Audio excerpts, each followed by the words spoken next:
Hello everyone. Now let's check this undetected SMR desktop drive data recovery case.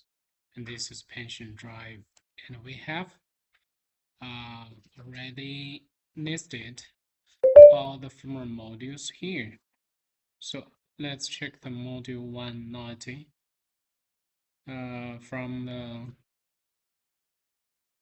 user's description. We have learned that the pension drive was not detected. And when we try to read this ID and the drive gets stuck and hang there.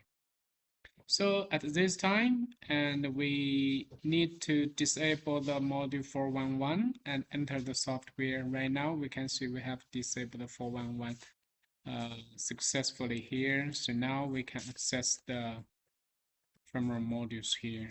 Now we need to edit module 190. Okay. Now let's select the start, hex byte, and then we select the end. Select this last byte at the end. Select end. Now right click, zero fill. Now let's check all the hex data. Then they become 0. Okay. After we change the hex data, we need to right click, generate module checksum. And we can see here the checksum value has been changed. Now let's check modules. Module checksum. Because we have just added the module, so we need to generate new checksum value and write the module 190. Click OK to write. So let's wait. Now we can see the module write has been completed. So let's try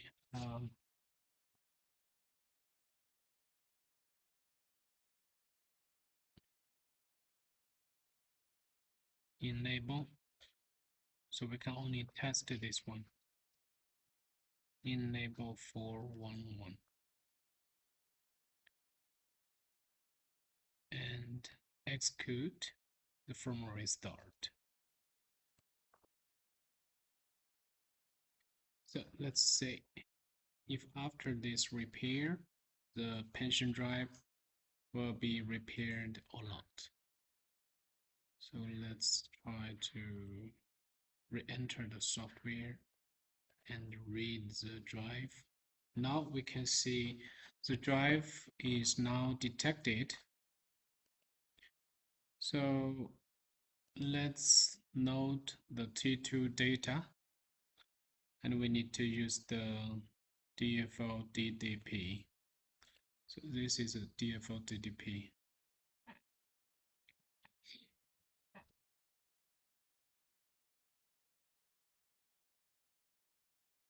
Western Digital. No T2 data. You can try to get the head map information. So 4 heads. And node T2 data.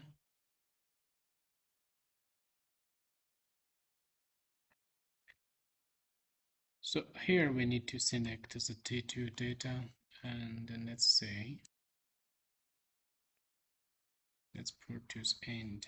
So this is the T2 data. We just backup, load.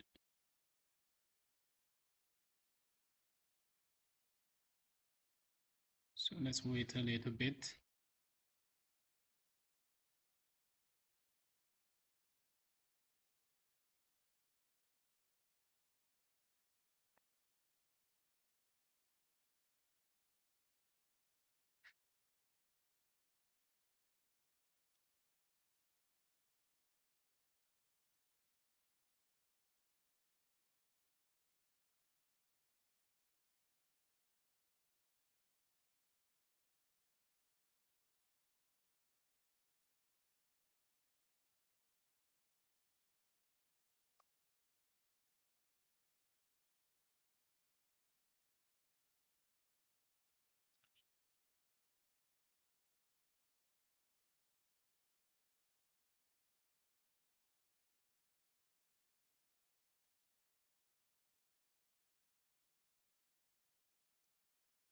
So we can see node success. The T2 data has been noded to the RAM. So let's check the hex view and check the data arrow. Get ID information. So we can see now here is the data arrow, but we can see the data is encrypted. So this requires the original PCB to decrypt the data. So users need to change back the original PCB to see all the data normally. Thank you for watching the video.